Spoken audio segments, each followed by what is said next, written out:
అనంతపురం నగరంలోని స్థానిక ప్రెస్ క్లబ్లో తెలుగు పత్రిక న్యాయవాణి ఆవిష్కరణ కార్యక్రమం మరియు డి3 న్యూస్ ఛానల్ 7వ వార్షికోత్సవ వేడుకలు ఘనంగా నిర్వహించబడ్డాయి. రిటైర్డ్ జడ్జి కిష్టప్ప ముఖ్య అతిథిగా హాజరుకాగా, ఏపీడబ్ల్యూజేయు రాష్ట్ర అధ్యక్షులు మచ్చా రామలింగారెడ్డి, ఆంధ్రప్రదేశ్ ముత్తవల్లిల సంఘం అధ్యక్షులు అల్-హజ్ కెఎం షకీల్ షఫీ, సిపిఐ రాష్ట్ర కార్యదర్శి జాఫర్, డాక్టర్ అబ్దుల్ రజాక్ గఫూర్ తదితరులు పాల్గొన్నారు. ఎస్సీ జన సంఘం జాతీయ అధ్యక్షులు దాసుగానిపల్లి కుల్లాయప్ప అధ్యక్షతన పత్రిక టైటిల్ పోస్టర్ ఆవిష్కరించగా, అనంతరం డి3 న్యూస్ వార్షికోత్సవ కేక్ కట్ చేసి సంబరాలు జరుపుకున్నారు. వక్తలు మాట్లాడుతూ సమాజంలో అన్యాయాలను వెలుగులోకి తీసుకువచ్చే శక్తి జర్నలిజమేనని పేర్కొన్నారు. మణియార్ దాదాసాహెబ్ నిర్భయంగా వార్తలు ప్రచారం చేస్తూ సామాన్యులకు అండగా నిలిచారని కొనియాడారు. భయం లేకుండా పనిచేసినప్పుడే జర్నలిజానికి నిజమైన గుర్తింపు వస్తుందని వక్తలు అభిప్రాయపడ్డారు. ఈ కార్యక్రమంలో ప్రజా సంఘాల నాయకులు, రాజకీయ నాయకులు, మేధావులు, జర్నలిస్టులు పాల్గొన్నారు.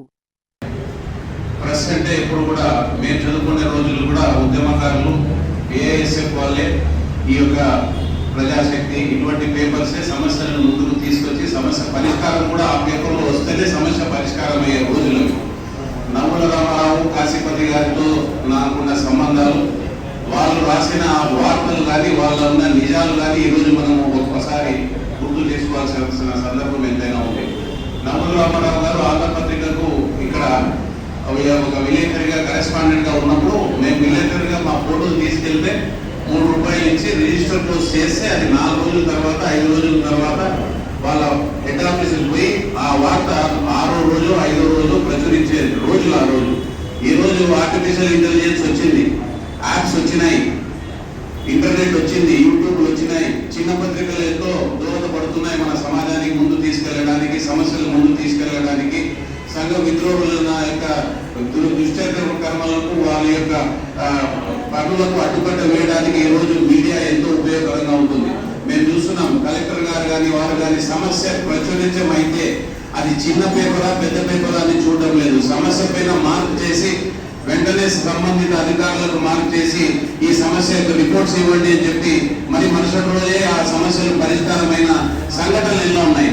కాబట్టి సమస్యలను పరిష్కరించడానికి, ప్రజా సమస్యలను ముందుకు తీసుకువెళ్ళడానికి, సంఘ విద్రోహులను వాళ్ళ యొక్క అరాచకాలను నిలదీయడానికి చిన్న పత్రికలు ముఖ్యంగా న్యాయవాణి ఎంతో ముందుంటుందని నేను దాదు గారికి ఈ సభాముఖంగా హృదయపూర్వకంగా ఆయనకి అభినందిస్తూ ఆయనకు కావాల్సిన సహాయ సహకారాలు అందించడానికి ఎప్పుడు నేను ముందుంటానని తెలియజేస్తూ, అలాగే ఆర్టీటీ సమస్య కూడా మా అందరి సమస్య కాబట్టి తప్పకుండా ఆర్టీటీ యొక్క సమస్యను తప్పకుండా ప్రభుత్వంతో పోరాడి ప్రభుత్వంతో విన్నపించి తప్పకుండా సమస్యను పరిష్కరించడం నేను కూడా నా వంతు బాధ్యతగా ముందుంటానని తెలియజేస్తూ, ముఖ్యంగా చిన్న పత్రికలకు ఎంతో ముందు నుంచి అండగా ఉండేది రామలింగారెడ్డి.